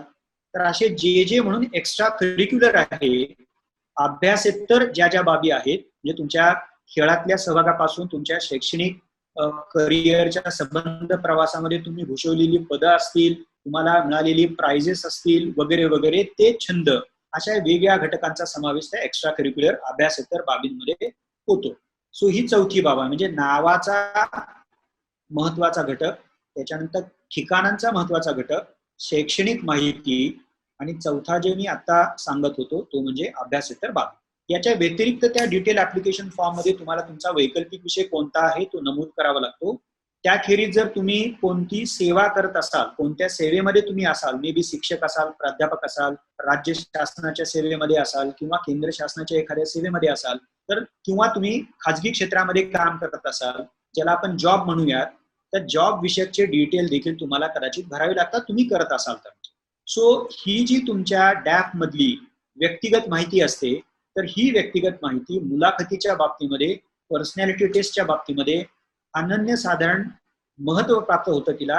कारण त्या आधारेच म्हणजे तो डॅफ मुलाखत मंडळासमोर असतो आणि त्या डॅफ मध्ये जी काय तुम्ही इन्फॉर्मेशन भरलेली आहे त्याला रेफरन्स ठेवूनच, म्हणजे त्या बाबीचा रेफरन्स ठेवून ती बाब समोर ठेवून मुलाखत मंडळ तुम्हाला प्रश्न विचारतात. आता याखेरीज मुलाखतीमध्ये ही शक्यता आहे की तुम्हाला इतर अवतीभोवती घडणाऱ्या घटनांबद्दल देखील प्रश्न विचारले जाऊ शकतात. सो अशा रीतीनं तुम्हाला 6 ते 7 महत्वाच्या कॉम्पोनंटची म्हणजे घटकांची तयारी मुलाखतीसाठी करावी लागते. आता 2-3 इतर बाबी मला मुलाखतींच्या संदर्भामध्ये स्पष्ट करायच्या आहेत. पहिली जी बाब, एक तर 5 ते 6 सदस्यांचं मुलाखत मंडळ तुमची एका अर्थाने तोंडी परीक्षा घेतं. मुद्दा क्रमांक 2, त्या मुलाखतीचं माध्यम कोणतं असावं, इंग्रजीमध्ये मुलाखत द्यायची की मराठीमध्ये द्यायची की कोणत्या तरी वेगळ्या भाषेमध्ये द्यायची, याचा चॉईस आयोगानं तुम्हाला दिलेला आहे. सो मी परत रिपीट करतो, मुलाखत तुम्हाला ज्या भाषा माध्यमातून द्यायची आहे त्या भाषा माध्यमामध्ये द्यायची सोय आयोगानं केलेली आहे. त्यामुळे तुम्ही भाषा माध्यमाबद्दल, मुलाखतीच्या भाषा माध्यमाबद्दल काळजी करण्याचं कारण नाही. मुद्दा क्रमांक 2. मुद्दा क्रमांक 3 परत मी रिपीट करतोय, डॅप वरती आधारभूत अनेक प्रश्न येण्याची शक्यता या मुलाखतीमध्ये असते. त्यामुळे त्याची व्यवस्थित तयारी, म्हणजे मुळातच तो डॅप भरताना काळजीपूर्वक भरला गेला पाहिजे. त्यातला प्रत्येक शब्द आपण विचारपूर्वक फिलअप करतोय याचं भान आपण ठेवलं पाहिजे. त्या व्यतिरिक्त मुलाखतीमध्ये इतर अनेक घटकांबद्दल देखील, घटकांविषयी देखील प्रश्न विचारले जाऊ शकतात. हा एक भाग होता. आता दुसरा जो भाग आहे की मुलाखतीची तयारी, या बाबतीत जर आपण विचार करायचं म्हटलं तर ढोबळपणे एका बाजूला अकॅडमिक बाबतींची पण तयारी तुम्हाला करायची आहे, म्हणजे अभ्यास विषयक बाबी, त्यात विषय आले वगैरे वगैरे, आणि दुसऱ्या बाजूला नॉन अकॅडमिक बाबी. कारण आपण पुन्हा त्या बाबीकडे जाऊयात.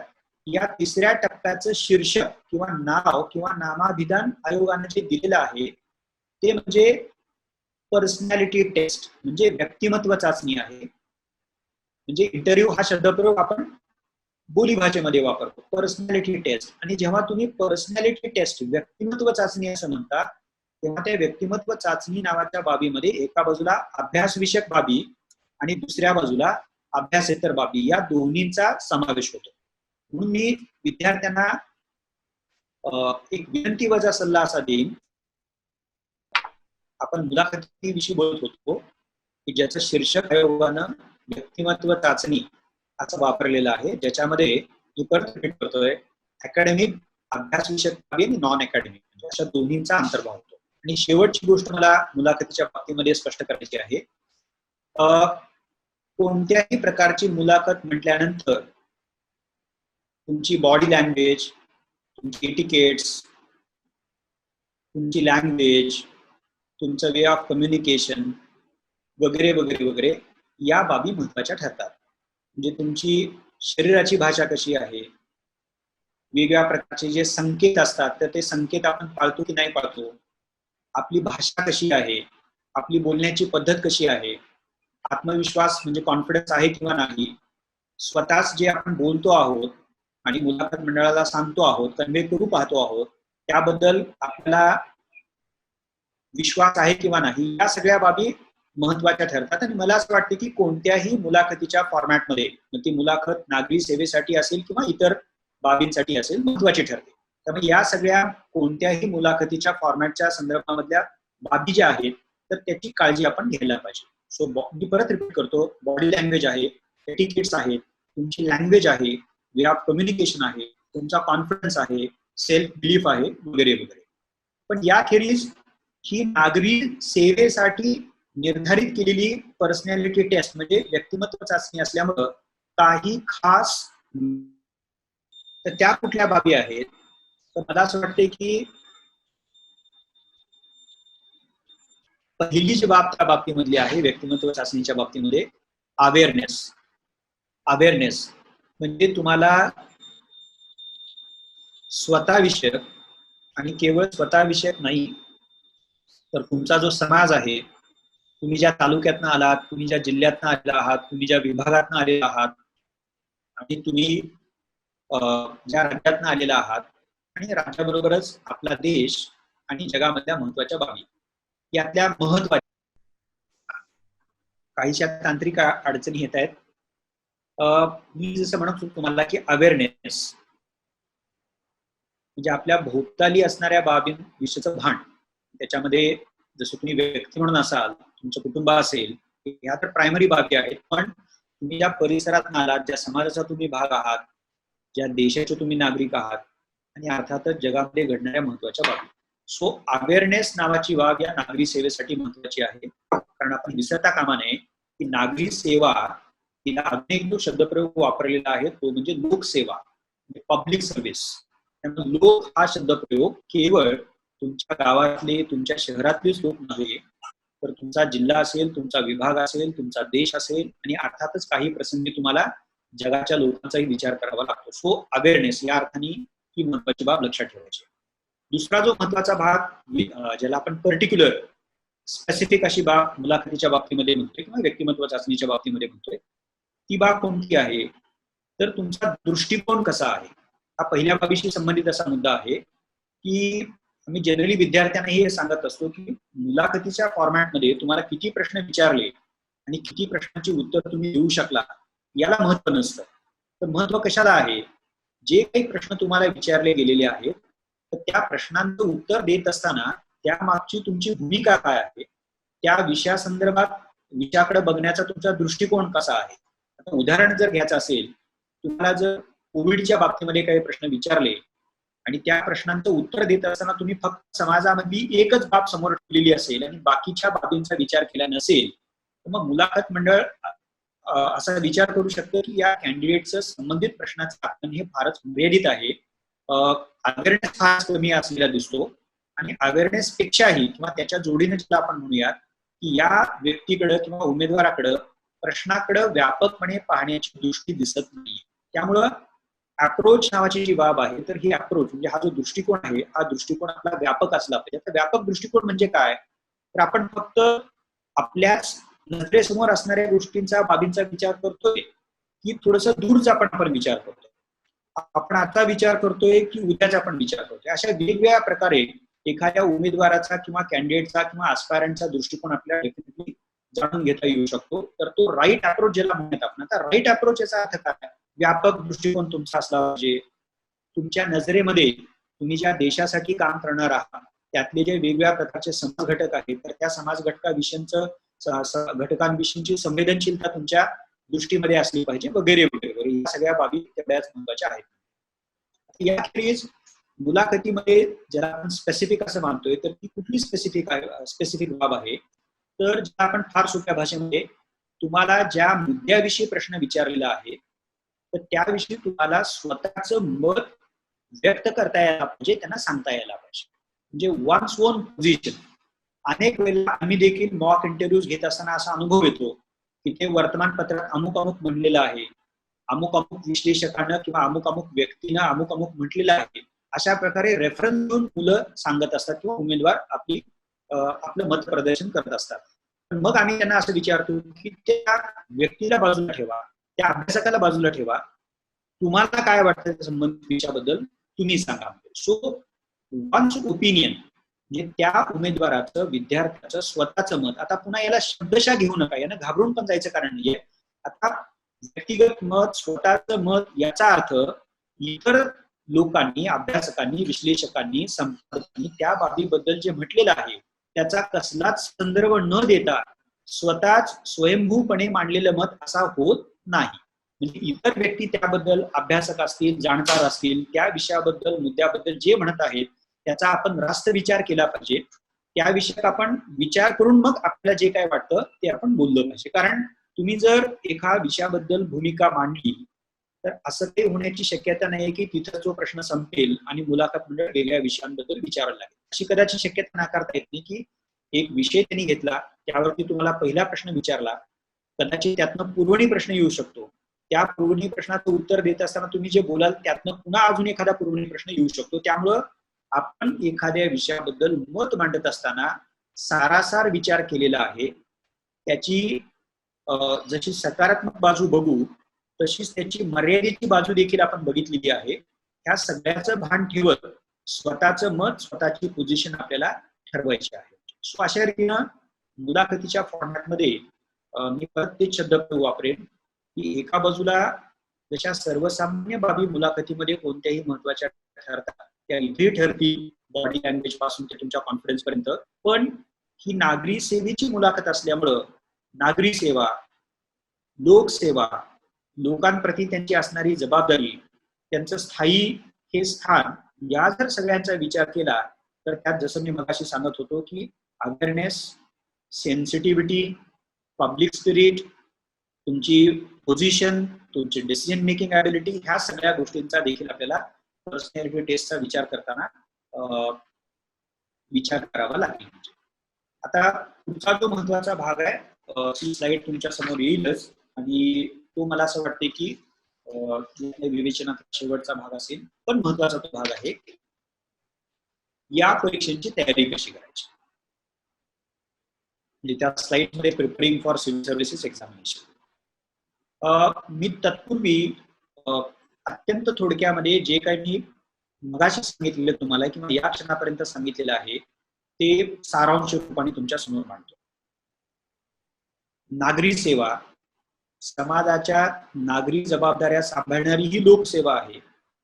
कायद्याची धोरणांची अंमलबजावणी करण्याचं ते काम करते. तिचं स्वरूप हे स्थायी असतं. त्यामुळे देशाच्या प्रशासनामध्ये या नागरी सेवांना अनन्यसाधारण महत्व आहे. आणि म्हणूनच घटनाकर्त्यांनी आपल्या घटनेमध्येच युनियन पब्लिक सर्व्हिस कमिशन, लोकसेवा आयोग नावाच्या घटनात्मक संस्थेच्या या नागरी सेवकांच्या निवडीच्या प्रक्रियेविषयी महत्वपूर्ण तरतुदी केलेल्या आहेत. आणि याच लोकसेवा आयोगामार्फत जी परीक्षा घेतली जाते त्या परीक्षेला UPSCची सिव्हिल सर्व्हिसेस एक्झामिनेशन असं म्हटलं जातं. ज्या परीक्षेबद्दल आपण नुकतंच थोडक्यामध्ये पाहिलेलं आहे. याच्यात पूर्व परीक्षा, मुख्य परीक्षा आणि मुलाखत असे अनुक्रमे 400 गुण, 1750 गुण आणि मुलाखतीचे 275 गुण याची थोडक्यात आपण चर्चा केलेली आहे. आता मुख्य मुद्द्याकडे आपल्याला वळायचं आहे, ज्याच्यामध्ये 5 महत्वाचे मुद्दे समाविष्ट केलेले आहेत. मी जर एक नवखा उमेदवार असेल आणि मला जर या परीक्षेची तयारी करायची असेल तर मी काय करायला पाहिजे, कोणत्या प्रकारे परीक्षेकडे मी पाहिलं पाहिजे, तर त्याचंच उत्तर मी सोप्या पद्धतीनं 5 मुद्द्यांच्या रूपामध्ये तुमच्या समोर सादर केलेलं आहे. सादर करण्यानं त्याचं विश्लेषण करेन. त्याचा पहिला जो भाग आहे आणि जे अत्यंत महत्वाचा आहे आणि प्राथमिक आहे, understand the nature of all 3 stages. म्हणजे या परीक्षेचं जे स्वरूप आहे, या परीक्षेतल्या प्रत्येक टप्प्याचं जे स्वरूप आहे तर ते स्वरूप अत्यंत काळजीपूर्वकरित्या आपण लक्षात घ्यायला पाहिजे. पूर्व परीक्षा, मुख्य परीक्षा आणि मुलाखत. पूर्व परीक्षा ही वस्तुनिष्ठ प्रकारची आहे, मगाशी बघितलं आपण. मुख्य परीक्षा ही लेखी स्वरूपाची परीक्षा. मुख्य परीक्षेमध्ये जी लेखी प्रकारची परीक्षा आहे, निबंध, सामान्य अध्ययन, त्यानंतर वैकल्पिक विषय, हे महत्वाचे विषय की ज्यात प्राप्त केलेले गुण मुख्य परीक्षेच्या टॅलीमध्ये गृहीत धरले जातात हे पाहिलेलं आहे आपण. जसं मी मगाशी म्हणालो, म्हणजे काही तांत्रिक अडचण आल्यामुळं त्याच्यामध्ये गॅप गेली होती. परत मी थोडंसं मुख्य परीक्षेबद्दल रिपीट करून पाहतो. 1750 गुण, निबंधाचा विषय, सामान्य अध्ययनाचे 4 पेपर्स, त्यानंतर वैकल्पिक विषय, निबंधाला 250, जनरल स्टडीजना 1000 आणि तुमच्या वैकल्पिक विषयाला 500 गुण. असे 1750 गुणांची मुख्य परीक्षा आहे जी पूर्णतः लेखी आहे. आणि त्यानंतरचा जो टप्पा आहे तो म्हणजे मुलाखतीचा आहे. सो आपण जे मगाशी बोलत होतो की preparing for civil services examinations, आणि मगाशी काही जर मुद्दे सुटले असतील तर या टप्प्यावरती मी ते समाविष्ट करतो.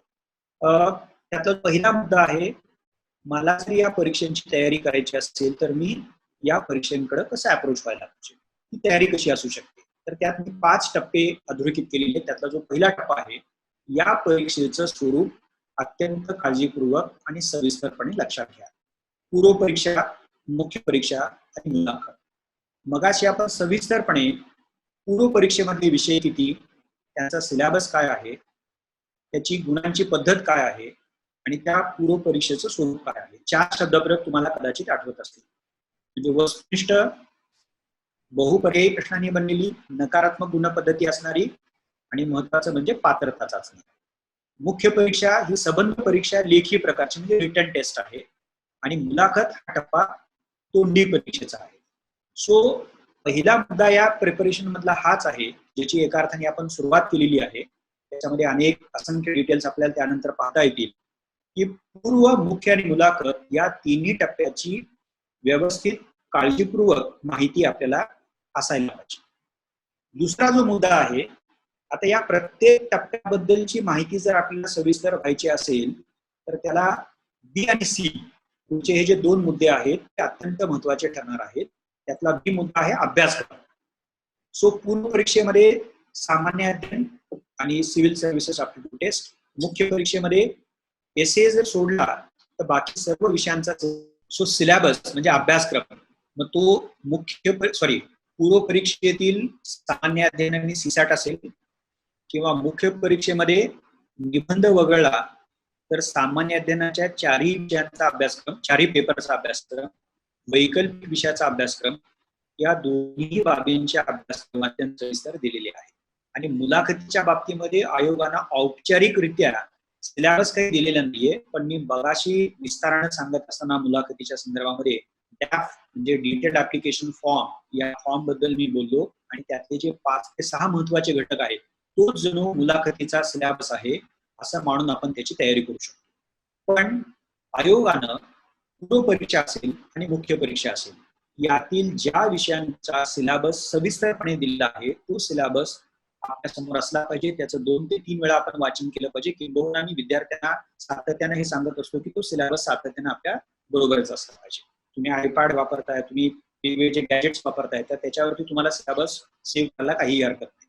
तिसरा जो महत्वाचा टप्पा या तयारीमधला आहे तो म्हणजे तुम्ही नागरी सेवा परीक्षा, मग पूर्व असेल किंवा मुख्य परीक्षा असेल, त्याचे मागील वर्षांचे प्रश्न अत्यंत काळजीपूर्वकरित्या अभ्यासलेले असले पाहिजे. त्याला इथे इंग्रजीमध्ये आपण क्वेश्चन पेपर अनालिसिस किंवा analyse the previous year question papers असं म्हटलंय.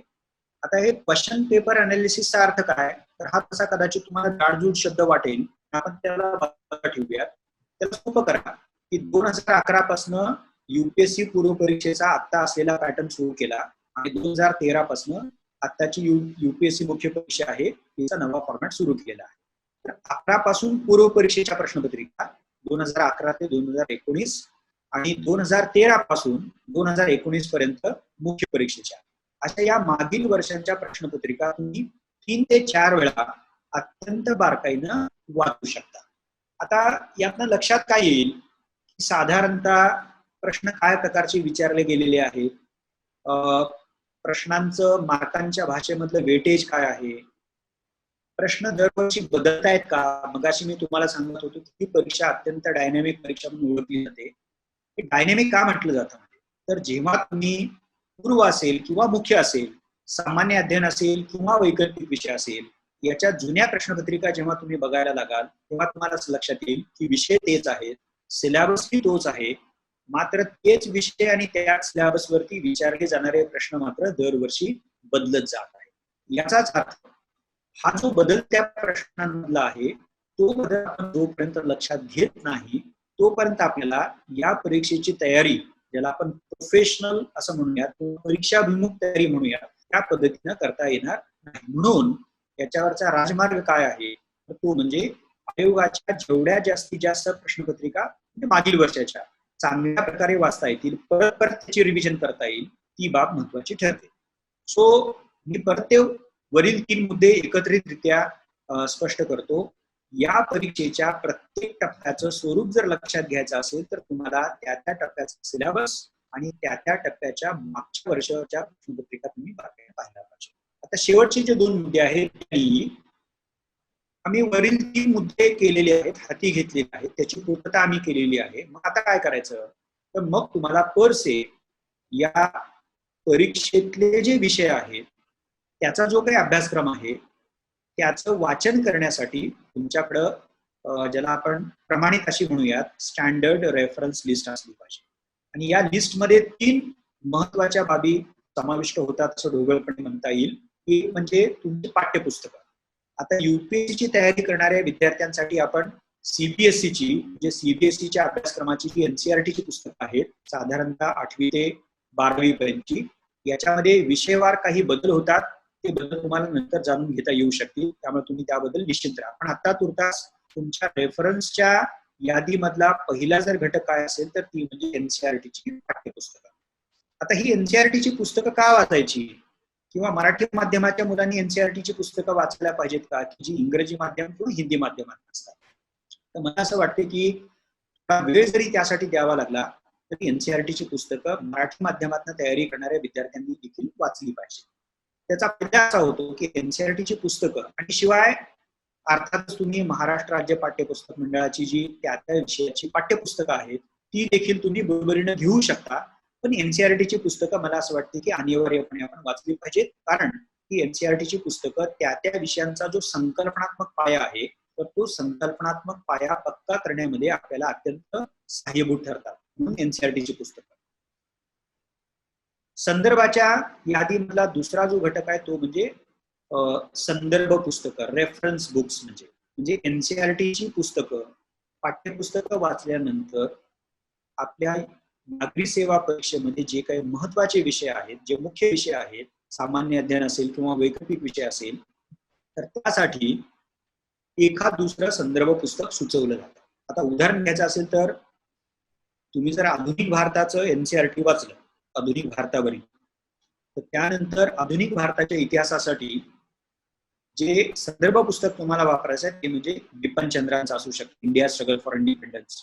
त्याच्यानंतर तुम्हाला घटनेचं एनसीईआरटीचं पुस्तक वाचल्यानंतर मराठीमध्ये जर घटनेसाठी पुस्तक द्यायचं असेल तर युनिक अकॅडमीनं खंड 1 आणि त्याची सुधारित आवृत्ती आपली काही काळामध्ये येणार आहे, म्हणजे 1 महिन्याभरामध्ये ती येईल, ते पुस्तक तुम्हाला बघता येऊ शकतं. सो एनसीईआरटीची तसेच पाठ्यपुस्तकं वाचल्यानंतर आपल्या अभ्यासामध्ये, अभ्यासाच्या यादीमध्ये जी दुसरी बाब करायची आहे ती म्हणजे संदर्भ पुस्तकांचं वाचन.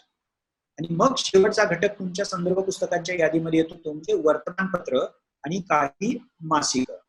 आता ही वर्तमानपत्र आणि मासिकं का वाचायची? सो एनसीईआरटीची पुस्तकं पहिला घटक, संदर्भ पुस्तकं स्टँडर्ड रेफरन्स बुक्स, त्याचं मी उदाहरण मगाशी तुम्हाला दिलं, आणि तिसरा ते म्हणजे वर्तमानपत्र आणि मासिकं.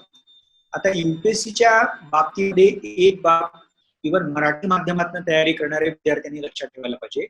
तुम्ही जसं मराठी भाषेतलं एखादं वर्तमानपत्र वाचाल तसंच किमान इंग्रजीमधलं एक वर्तमानपत्र म्हणजे इंडियन एक्सप्रेस सारखं वर्तमानपत्र असेल किंवा हिंदू सारखं वर्तमानपत्र असेल, यापैकी किमान एक वर्तमानपत्र इंग्रजी भाषेतलं तुम्ही वाचायला हवं आहे, म्हणजे त्याची गरज आहे. आणि तीच बाब तुम्हाला मासिकांच्या बाबतीमध्ये लक्षात घ्यावी लागते. सो हा मुद्दा सारांश रूपाने लक्षात घ्यायचा असेल तर तो म्हणजे संदर्भाची बास्केट, ज्याच्यामध्ये पाठ्यपुस्तकं, एनसीईआरटीची पुस्तकं, संदर्भ पुस्तकं आणि वर्तमानपत्र आणि मासिकं या तिन्हीचा अंतर्भाव होतो, हे आपल्याला लक्षात घ्यावं लागतं. मग शेवटचा जो मुद्दा या तयारीच्या प्रक्रियेमध्ये येतो तो म्हणजे नियोजन करणं, म्हणजे प्लॅन करणं. आणि अर्थातच त्या प्लॅनिंगमध्ये नुसता त्याचा आराखडा करणं हे अभिप्रेत नसतं, तर त्याचं अत्यंत प्रभावीपणे एक्झिक्युशन करणं देखील अभिप्रेत आहे. आपण प्लॅन विषयी बोलत होतो, नियोजन.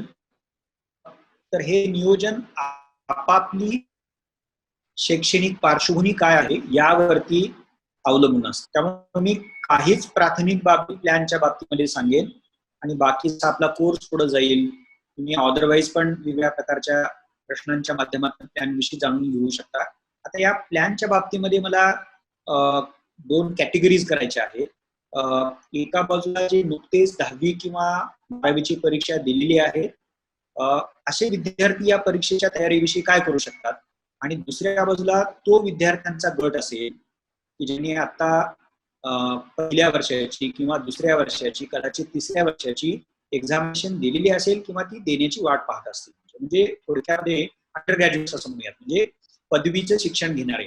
अशा 2 कॅटेगरीज वेगवेगळ्या करून आपल्याला या बोलता येऊ शकतात. आता जे विद्यार्थी 10वी किंवा 12वीच्या पातळीवरती आहेत त्या विद्यार्थ्यांनी या परीक्षेच्या तयारीसाठी आता या स्टेजला काय करावं, तर त्यातली पहिली गोष्ट म्हणजे ज्याची सुरुवात आपण केलेली आहे की या परीक्षेची तोंडओळख करून घ्यावी, की पूर्व परीक्षा काय आहे, मुख्य परीक्षा काय आहे, मुलाखतीचा फॉर्मॅट काय असतो, त्याचा सिलेबस काय दिलेला आहे का, काही प्रश्न आपल्याला प्रश्नपत्रिका बघता येतील का, हा एक महत्वाचा भाग 10वी-12वीच्या पातळीवरील विद्यार्थ्यांनी करायला पाहिजे.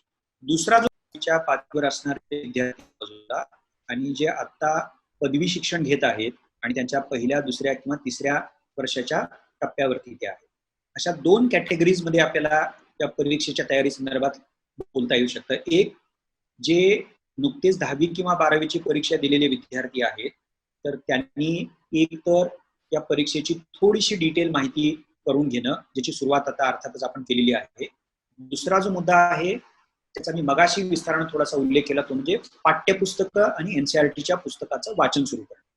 कारण या पुस्तकांच्या वाचनातूनच आपल्याला युपीएससीच्या अभ्यासक्रमामध्ये असणारे इतिहास असेल, भूगोल असेल, राज्यघटना असेल, अर्थव्यवस्था असेल, या विषयाचा संकल्पनात्मक पाया पक्का करता येऊ शकतो. सो पाठ्यपुस्तकं आणि एनसीईआरटीची पुस्तकं या बाबी वाचायला सुरुवात करायला. आणि तिसरी जी बाब 10th-12th जे विद्यार्थी करू शकतात ते एखादं मराठीत वर्तमानपत्र, तसंच इंग्रजी पत्रिकेतून निश्चितच वर्तमानपत्र वाचत असणार, पण सिव्हिल सर्व्हिसच्या दृष्टिकोनातनं वर्तमानपत्र वाचायचं म्हटल्यानंतर आपण जशा बातम्या बघतो तसंच आपल्याला वेगवेगळ्या विषयांवरती त्या दैनिकांमध्ये साप्ताहिकाच्या त्या वीकच्या, आठवड्याच्या ठरलेल्या दिवशी जे अभ्यासकांचे, कार्यकर्त्यांचे, कदाचित त्याच्यामध्ये प्रशासकीय नोकरदार असतील, प्राध्यापक असतील, वेगवेगळ्या विषयातले तज्ज्ञ असतील, तर त्या विषयाला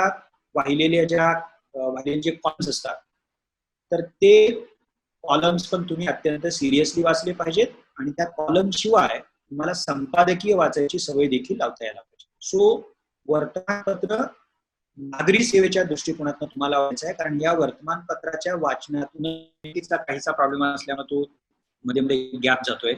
तर मी परत थोडक्यामध्ये सारांश रूपानं 10वी-12वीच्या विद्यार्थ्यांसाठी स्पष्ट करत होतो. ते एक, या परीक्षेची थोडीशी सविस्तर माहिती घ्या.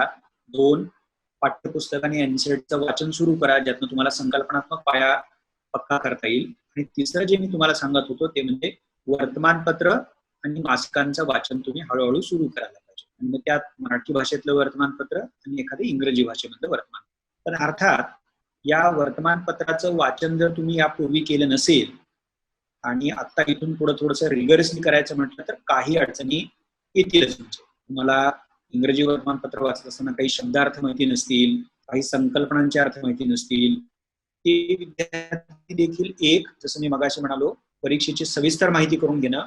नंबर 2, या परीक्षेतले विषय, त्याचा अभ्यासक्रम बघून एक विषय निवडून तुम्ही त्या विषयाच्या तयारीला थेट सुरुवात करू शकता, ज्याच्यामध्ये मी मगाशी म्हणालो एनसीईआरटी झाल्यानंतर स्टँडर्ड पुस्तक आणि वर्तमानपत्र आणि मासिकांचं वाचन हे आपलं सुरू राहीलच. आता थोडक्यामध्ये जर आपण हे 5 मुद्दे एकत्रित बघायचे म्हटलं तर तुम्हाला आता हे लक्षात आलं असेल की या परीक्षेचं स्वरूप, त्यातले 3 टप्पे, त्याचा अभ्यासक्रम, जुन्या प्रश्नपत्रिका, त्यासाठी वाचावयाच्या संदर्भाची यादी आणि आपापल्या शैक्षणिक पार्श्वभूमीला लक्षात घेऊन केलेलं नियोजन, ह्या 5 महत्वाच्या बाबी कायमच लक्षात ठेवायच्या आहेत.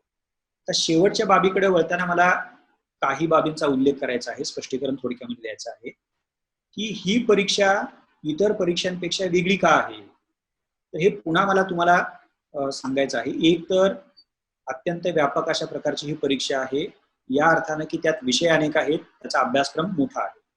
नंबर 2, या चालू घडामोडीचा कॉम्पोनंट आहे, ज्यासाठी तुम्हाला अत्यंत काळजीपूर्वक आणि रिगरसली वर्तमानपत्र, मासिकं वाचावी लागतील. तुमचं ज्ञान आणि माहिती त्या विषयाच्या बाबतीमधली अपडेट ठेवावी लागेल, अद्ययावत ती असली पाहिजे. तिसरी जी महत्वाची गोष्ट आहे, ज्याचा उल्लेख मगाशी पण मी केला आहे, डायनॅमिक आहे, म्हणजे विषय तेच, सिलेबस तोच, पण प्रश्नांचं स्वरूप हे बदलतं आहे. आणि पुढचा जो महत्वाचा भाग आहे, तुम्हाला त्या एवढा लक्षात आला असेल की पूर्व परीक्षेत काहीही लिहायचं नाही, मुख्य परीक्षेत सगळंच काही लिहायचं आहे आणि मुलाखतीमध्ये तुम्हाला तोंडी बोलायचं, म्हणजे तोंडी स्वरूपाची ती परीक्षा आहे. सो ही परीक्षा वेगळी या अर्थाने ठरते की यातल्या प्रत्येक टप्प्याचं स्वरूप वेगळं आहे. परिणामी तुम्हाला तो टप्पा नीट लक्षात घ्यायचा आहे आणि त्या टप्प्याची तयारी करत असताना वेगळ्या दृष्टिकोनातून वेगळ्या व्यूहरचनेचा आधार घेत त्याची तयारी करावी लागेल. सो ही बाब जर आपण सुरुवातीपासून लक्षात घेतली तर मग पुढे चालून आपल्याला या परीक्षेच्या तयारीमध्ये फारशा अडचण येणार नाही.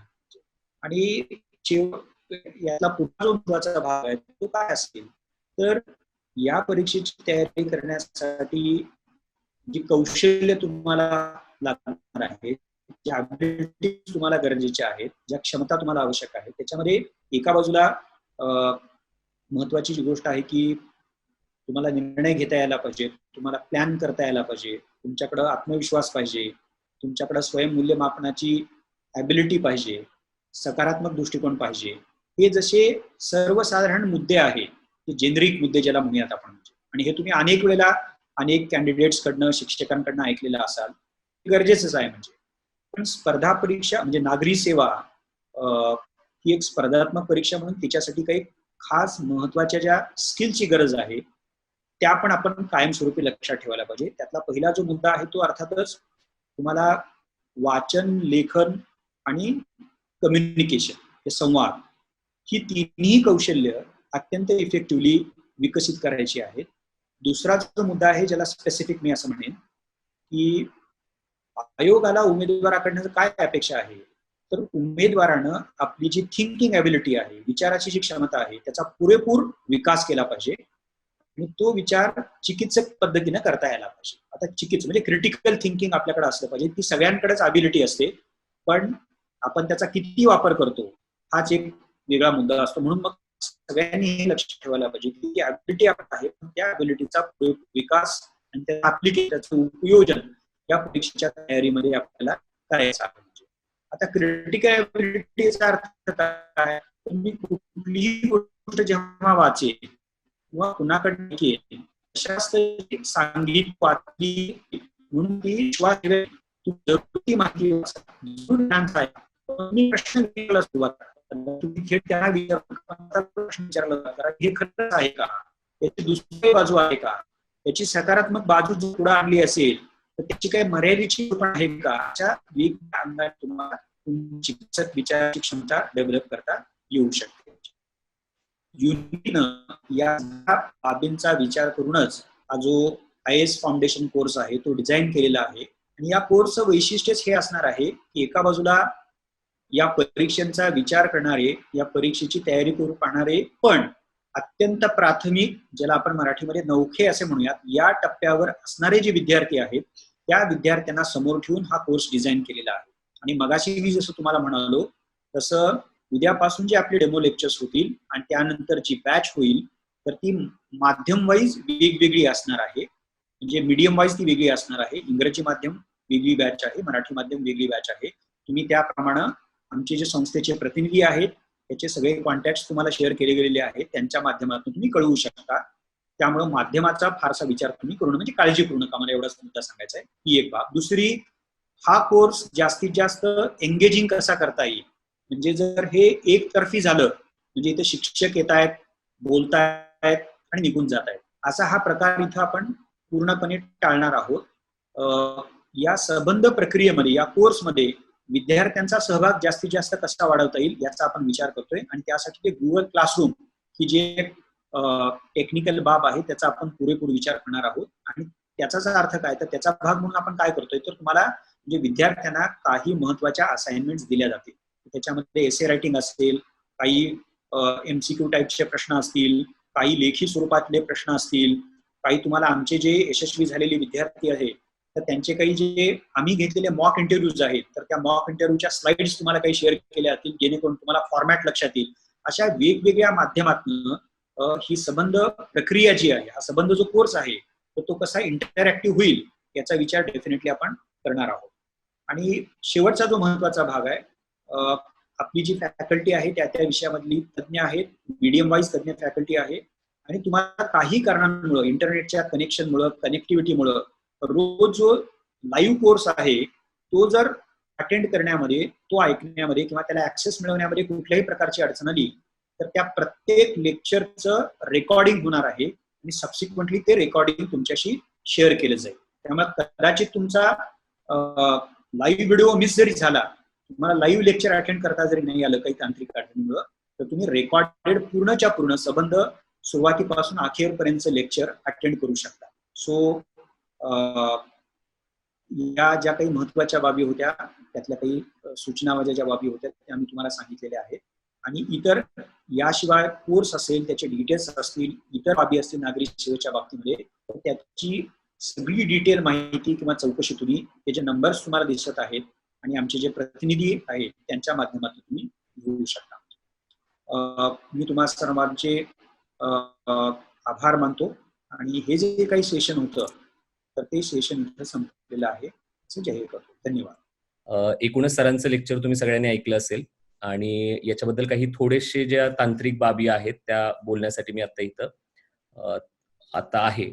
याच्यामध्ये साधारणपणे जी काही कोविड-19 आणि किंवा कोरोना व्हायरस याच्यामुळे जी काही अभूतपूर्व परिस्थिती संपूर्ण देशामध्ये आणि संपूर्ण जगामध्ये निर्माण झालेली आहे आणि ती आपण गेल्या अनेक दिवसांपासून आपण पाहत आहोत.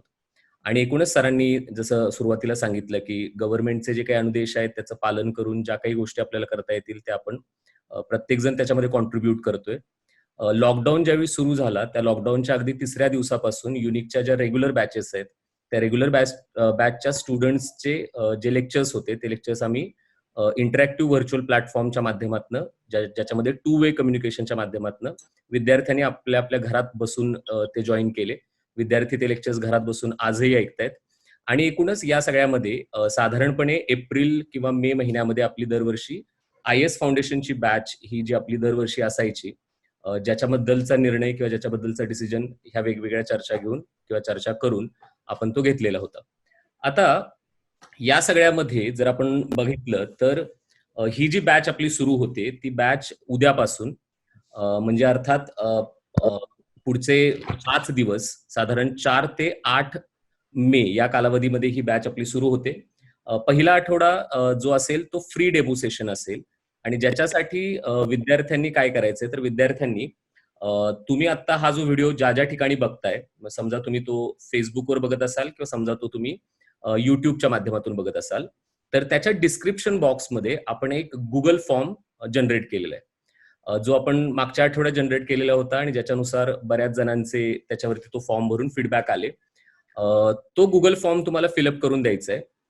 तो फिल केल्यानंतर आपण वेगवेगळे ग्रुप्स जे बनवले आहेत त्या ग्रुप्समध्ये तुम्हाला ते उद्यापासूनचे लेक्चर्स कसे जॉईन करता येतील या संदर्भातली इन्स्ट्रक्शन्स किंवा या संदर्भातलं इन्फॉर्मेशन हे आपण तुम्हाला प्रोव्हाइड करतोय, ज्याच्यामध्ये आपण वेगवेगळ्या प्रकारचे इंटरॅक्टिव्ह क्लासरूमचे फॉर्मॅट्स वापरतोय. गुगल क्लासरूम सारखे फॉर्मॅट आपण वापरतोय आणि ज्याच्या माध्यमातून विद्यार्थी घरी बसल्या हे लेक्चर्स अटेंड करू शकतात किंवा हे लेक्चर्स ते जॉईन करू शकतात.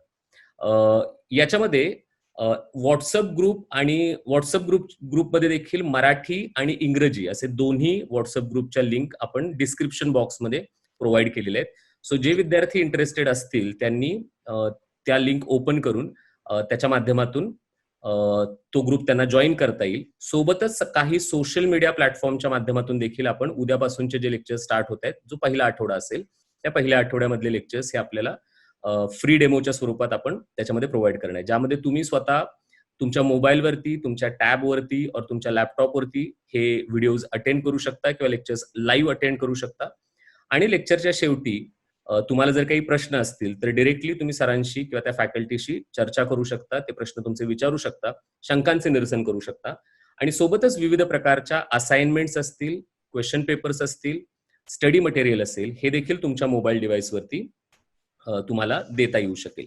सो साधारणपणे यातनं जे काही टेक्निकल जे प्रश्न असतील मुलांचे किंवा पालकांचे त्यांना मी ऍड्रेस करायचा प्रयत्न केलाय.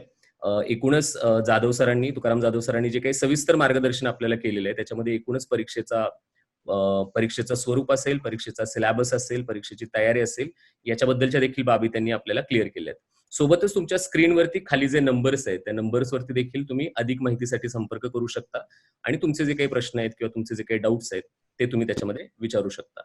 पुन्हा एकदा जो शेवटचा पार्ट होता किंवा शेवटचा जो कनेक्शनचा इश्यू होता त्याबद्दल मी तुमची दिलगिरी व्यक्त करतो. So stay positive, stay healthy, stay safe and most importantly stay connected. Thank you.